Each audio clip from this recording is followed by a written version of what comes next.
क्यों री? यहाँ क्या कर रही है बैठ के? घर में रोटी क्या तेरी माँ बनाएगी? ये नहीं कि घर जाके 2 रोटी बनाए मेरे लिए। तुझे काम पे किस लिए रखा हुआ है? इसलिए बीच सड़क पे बैठ के आराम फरमा रही है, काम चोर कहीं की। तू जानती भी है आज मुझे कितना काम करना पड़ा है। इन कोमल हाथों से मुझे आटा गूंदना पड़ा। तुझे पता भी है मेरे हाथों में आटा चिपक जाता है तो मुझे कितनी इरिटेशन होती है। अब तू देख मैं तेरे साथ क्या करती हूँ। अब मैं तेरी तनख्वाह में से ना 1000 रुपए काटूंगी, क्योंकि आज मैंने अपने हाथों से खाना बनाया। तेरी वजह से मुझे अपने हाथों को कितनी परेशानी देनी पड़ी।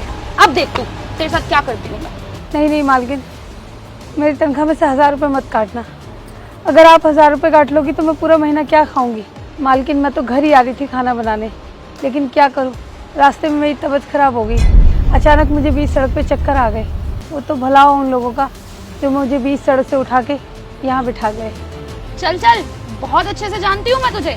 जहाँ तू पहले काम करती थी ना, उन्होंने मुझे बता दिया है कि तू कितनी बड़ी काम चोर है। अब एक काम कर, उठ और घर जाके ना काम कर। मालकिन मैं आपके हाथ जोड़ती हूँ कि आज मैं आपके घर में काम नहीं कर पाऊंगी। अरे मेरे में तो इतनी ताकत भी नहीं है कि मैं यहाँ से उठकर अपने घर तक चली जाऊँ। इसलिए आज के लिए मुझे माफ़ कर दो मालकिन, मैं आज आपके घर काम नहीं कर पाऊंगी। देख सुन, ज्यादा ना नाटक करने की जरूरत नहीं है।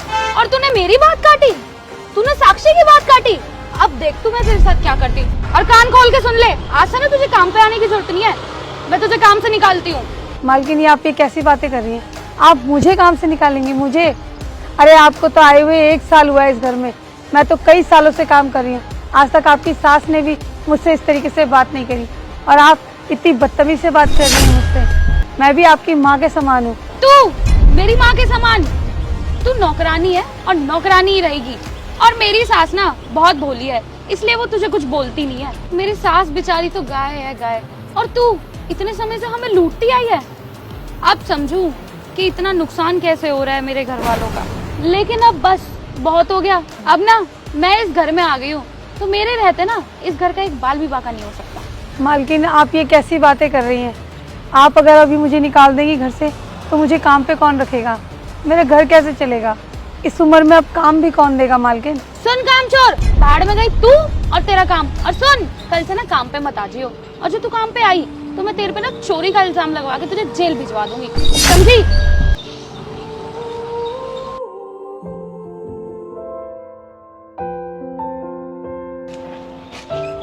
अरे आंटी, आप यहाँ पे? आप घर पे काम नहीं कर रही? वो बेटा मुझे मालकिन ने ना काम से निकाल दिया। अच्छा, उसने ऐसा करा? आप चलो मेरे साथ, मैं उससे बात करता हूँ। नहीं बेटा, पर मालकिन कुछ कहेगी तो? अरे मैं कह रहा हूँ ना, कुछ नहीं होगा, आप चलो मेरे साथ, चलो।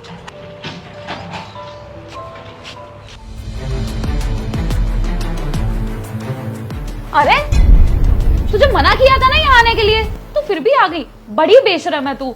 कामचोर नौकरानी भूल गई क्या? मैंने तुझे बोला था ना कि तुझे चोरी के इल्जाम में फंसवा दूंगी। रुक जा, अभी पुलिस को फोन में लाती हूँ। अरे अंकित तुम, और ये क्या बदतमीजी है? तुमने मेरा फोन क्यों छीना? बदतमीजी तो वो होती है जो तुमने आंटी के साथ करी थी। तुमने उन्हें बिना किसी से पूछे काम से निकाल दिया। तुमने एक बार भी नहीं सोचा कि उनकी उम्र क्या है, उन पे क्या बीतेगी, उनके घर का चूल्हा कैसे जलेगा, उनके बच्चों का खान पान कैसे होगा। एक बार भी नहीं सोचा। अरे तुम एक बार उनको काम से निकालने से पहले मुझे फ़ोन कर लेती तो ज़्यादा अच्छा होता। तुम्हें पता है, जब मेरी माँ का एक्सीडेंट हुआ था, डॉक्टर ने उन्हें बोला था कि ऑपरेशन होगा। ऑपरेशन के बाद 2 महीने तक मेरी माँ बेड से नहीं खड़ी हो पाई, और उन 2 महीने आंटी ने हमारी कितनी मदद करी। सुबह से शाम माँ की देखभाल करना, और उसके बाद हमारे लिए खाना बनाना, घर का झाड़ू पोछा करना। ये अपने घर नहीं जाती थी, हमारे घर रहती थी। ये अपने घर खाना नहीं बनाती थी, लेकिन हमारे घर तीनों टाइम का खाना बनाती थी। इनको ये परवाह नहीं थी कि इनके बच्चे खाना नहीं खा रहे, लेकिन इनको हमारी परवाह ज़्यादा थी। और आज ये तुमने क्या करा इनके साथ? तुमने एक बार भी नहीं सोचा कि मैं इनकी कितनी इज्जत करता हूँ। अगर इनको कुछ हुआ तो मेरे दिल पे क्या बीतेगी। तुमने तो मेरा आज सर शर्म से झुका दिया है। मुझे तो लगता था कि जिन लोगों की मैं इज्जत करता हूँ उन लोगों की तुम भी इज्जत करती होगी, लेकिन ऐसा बिल्कुल भी नहीं है। और तुम्हें अपने किए कराए पे अगर ज़रा सी भी शर्मिंदगी है ना, तो अभी के अभी आंटी से माफ़ी मांगो। आप प्लीज मुझे माफ कर दीजिए, मुझसे बहुत बड़ी गलती हो गई। प्लीज मुझे माफ कर दीजिए। कोई बात नहीं बेटा, जैसे वो मेरे लिए अंकित है वैसे ही आप भी हो। मैंने आपको माफ़ कर दिया। देखा, इन्होंने तुम्हें कितनी जल्दी माफ़ कर दिया, क्योंकि ये तुम्हें अपने बच्चे की तरह मानती है। आज के बाद इनसे क्या, किसी भी गरीब इंसान से बदतमीजी से बात मत करना। और दोस्तों, आप लोग ये वीडियो देख रहे हैं तो मेरी आपसे हाथ जोड़ के यही गुजारिश है कि कभी भी किसी गरीब इंसान को परेशान मत करो, किसी असहाय इंसान को परेशान मत करो, उल्टा उसकी मदद करो। अगर आपको ये वीडियो अच्छी लगी हो तो अपने दोस्त और फैमिली मेंबर को ये वीडियो ज़रूर भेजें। धन्यवाद।